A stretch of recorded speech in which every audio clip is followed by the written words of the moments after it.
on, Teds. Well, the unfortunate thing is, Stephen, is the commentators' bowler counts man of the match, so we might have to get a head out and put our votes in and see what falls. This will end in a fist fight in this commentary box.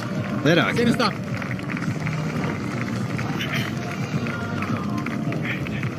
Matt Henry to take up the attack. Seen Jamieson's first over after lunch. Kyle Jamieson's current average 13.2 thereabouts, the lowest average this century of any bowler to take 35 wickets or more in tests. This century.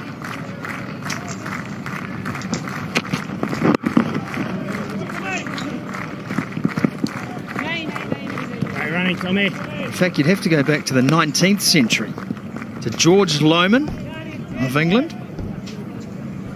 and John Ferris of Australia. Both of those players operating in the mid-1800s to mid-1880s to 90s. They're the only two bowlers with more wickets at a lower average.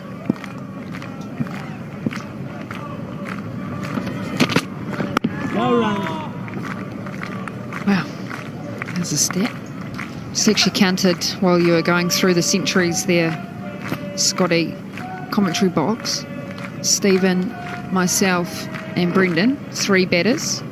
Francis, Macca, he talked about his bowling wickets yesterday, so I had to give him as a bowling all-rounder. Grant Elliott, another bowler. So really, effectively, it comes down to your decision, Sumo. So are you a batter or a bowler? There's no way I'm casting vote on that.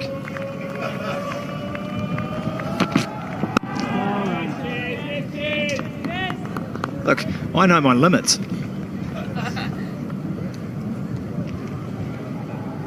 Oh, and so do a lot of other people.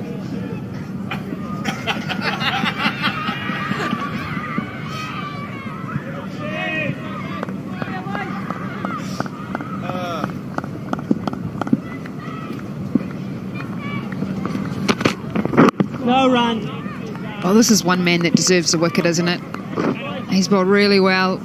We've talked a lot over the last few days about his limited opportunities. And he's just bowled luckless, and look, sometimes that happens, doesn't it, Flem?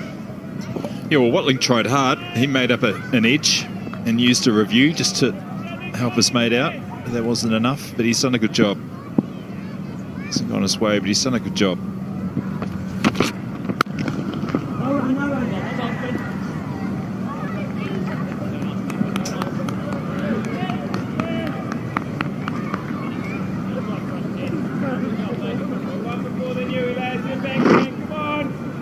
Waiting for a wicket in this innings. And Henry.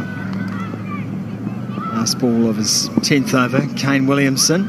Some calls at lunchtime for him to have another roll. Will he take the opportunity? We'll find out. 139 for 7.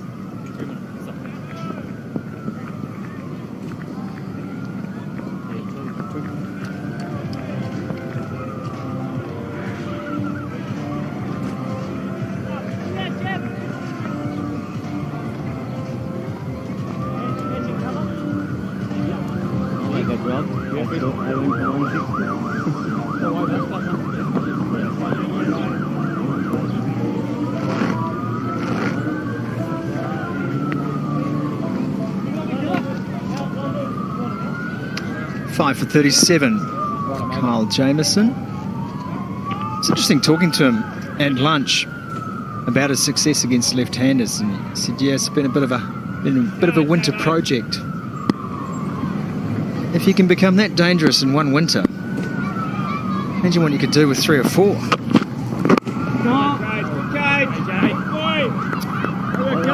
As part of the left-handers guild, I find that a little bit alarming that he's targeted fellow left-handers. Maybe he's back into the right-handers with a little outswing, which he's got going beautifully as well. But it is extraordinary how much success he's had in that introduction and the confidence with that ball that swings into the right-handers and away to the left-handers. It's been devastating.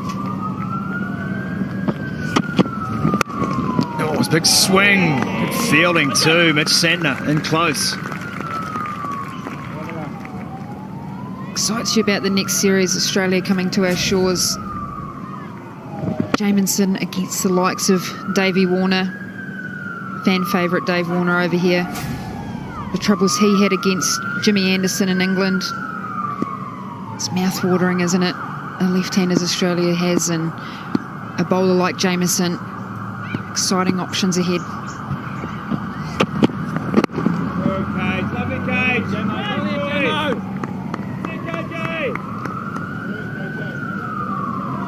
There's also others as well, wasn't there? Lockie Ferguson covering, ready in time. Of course, Trent Boult, Tim Southey will always be around. Duffy was introduced early on, who did well. Cougar line. Some good depth. Yeah, quite the debut from Jacob Duffy at Eden Park, wasn't it? That's up. That's high. BJ Watling's coming. They're coming from everywhere. And the ball falls safe. Don't spit me. What? Why are you spitting? When you split. When you split.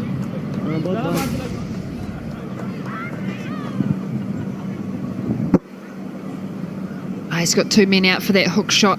He's enticed him in there. It's a bit wider. No fielder at that square leg, nice and safe. Good chip with the 9-iron there, Flem. It was.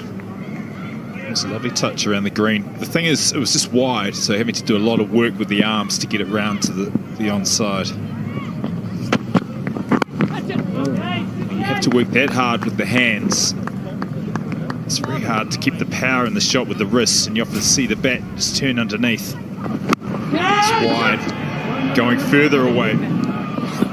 It's hard to keep control and keep power, keep the plane of the bat the line that you want to hit it. That's where you get the little pitching wedge effect. Well, it would have been a better option probably to go up and over the slip cord in that vacant third man area.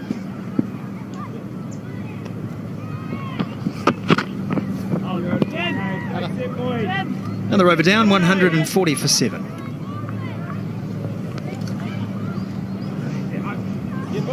Good set, KJ.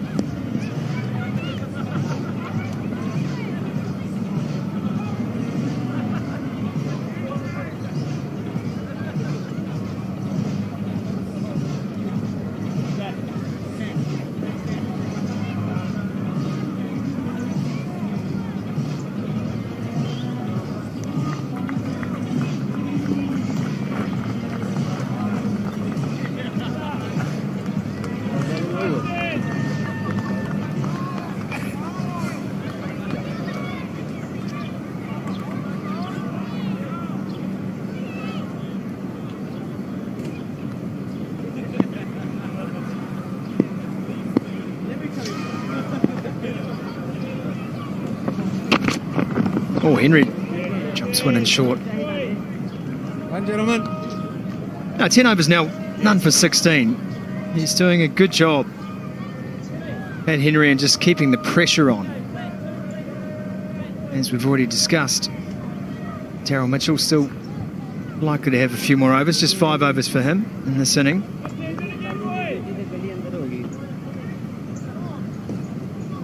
It pays to reiterate, while there's a few wickets in the column, this is a good spell of bowling. It's tight, it's effective, and it's efficient.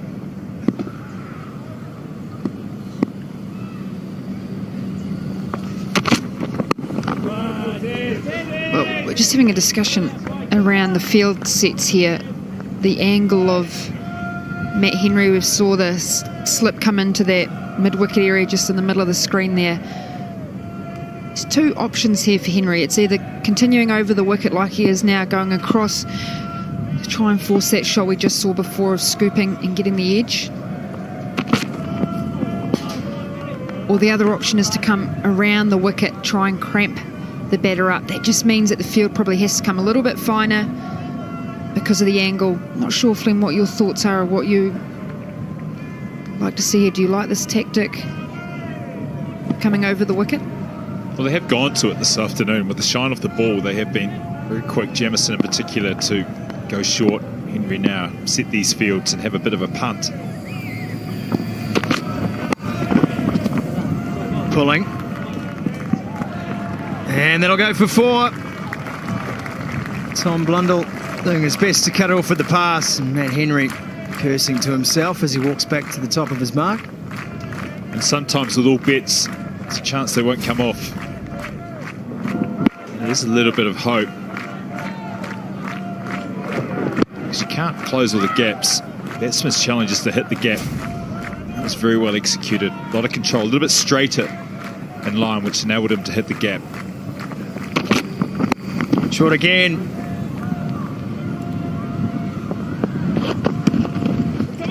This time just the single. He's probably just wanting to get the ball a little higher around that shoulder head height, which means that batsman is less likely to have that same kind of control. The ball's softer, the wicket's getting a bit slower and lower, so it's the effort balls that you will need to put in to get that extra bounce out of the wicket.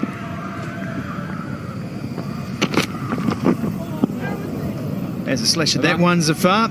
No damage done, 145 for 7.